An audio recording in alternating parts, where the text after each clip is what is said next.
I don't know about you, but every time I'm at the hardware store, I usually have some kind of conflict of conscience. When I pass the flashlight aisle, it's always about the showerhead LED flashlights that are there. We know that they're cheaply made and pretty vulgar, but one light that's recently appealed to me and I ended up buying was the Larry 1. This is an 8 LED 60 lumen flashlight, and it seems to have a pretty good form factor. And I also have recently acquired the Larry 2, which is a 12 LED 160 lumen light. In this review, I'm going to be taking a look at these two things, see if there's really anything worthwhile. They're marketed as a work light. I'll be talking about the ergos and if they really fit that purpose well. And then I'm going to show you the output results of these two lights compared to each other. And the results may or may not be surprising.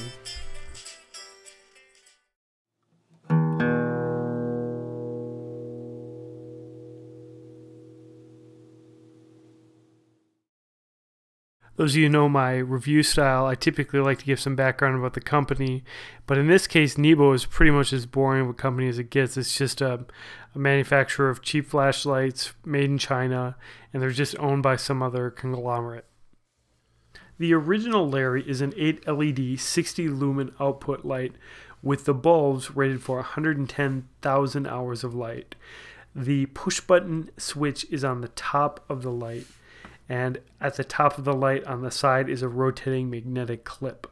The overall feel of the flashlight is that it's plastic and rubberized, but it's fairly sturdily built for obviously being very cheap. And it does stand on its side on the clip as well as tail stand on the battery.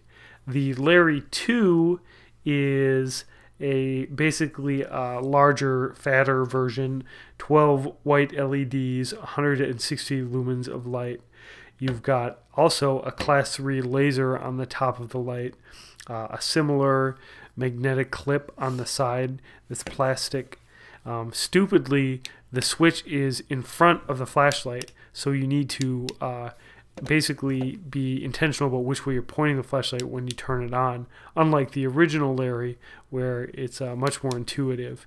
You'll also notice that the Larry 2 has quite a bit more girth, and even though the length is fairly similar, it feels like a much larger light in the hand, and I would say it probably weighs a third more than the original Larry.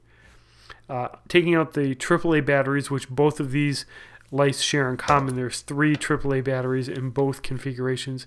It's really a piece of cake. You've got basically a quarter thread tail cap, and they just pop right out in the original Larry.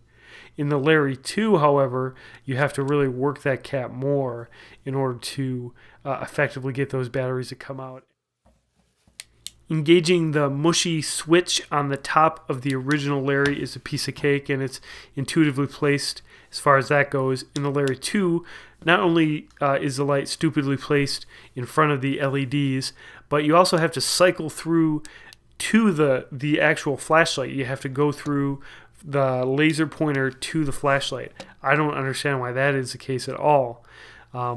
Noticeably, the 2 magnetic tail clips are nearly the exact same size, and it appears basically that the LEDs are very similar, even though they do emit different color spectrums.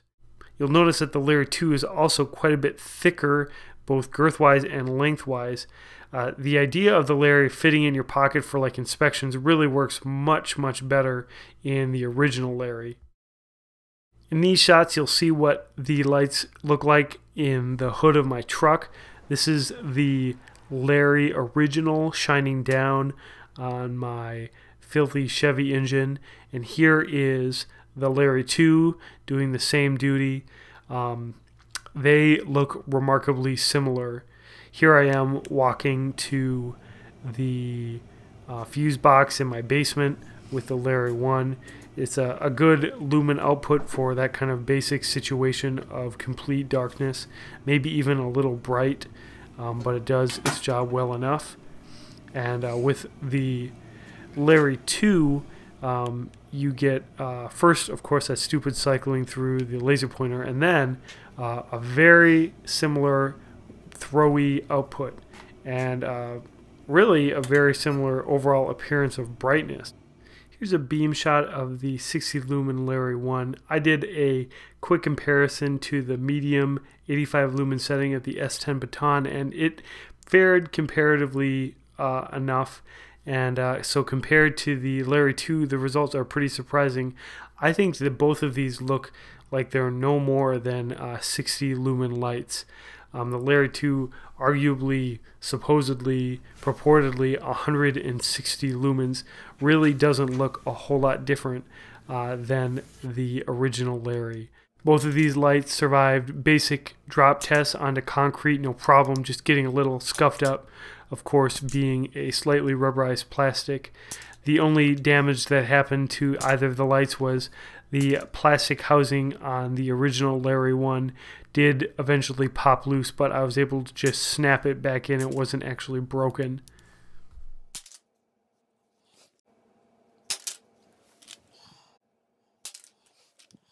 So looking purely in terms of output, the Larry 2 doesn't really offer, in my opinion, any advantage unless you really need that laser pointer. At the end of the day, both of these lights are what I consider third-tier flashlights. They're backups to the backups, things that you might stick on your toolbox or throw in your glove compartment and forget about them, replace the batteries once a year. They're there just so that if you need to maybe give a flashlight to someone, you've got it. They're very basic ergonomics. They would be good for inspections. They are decent work lights. You need a $10 light. I would say they're decent for $10. Unless you need this laser pointer, the advantage to me 100% goes to the original Larry because of the switch placement and overall smaller size.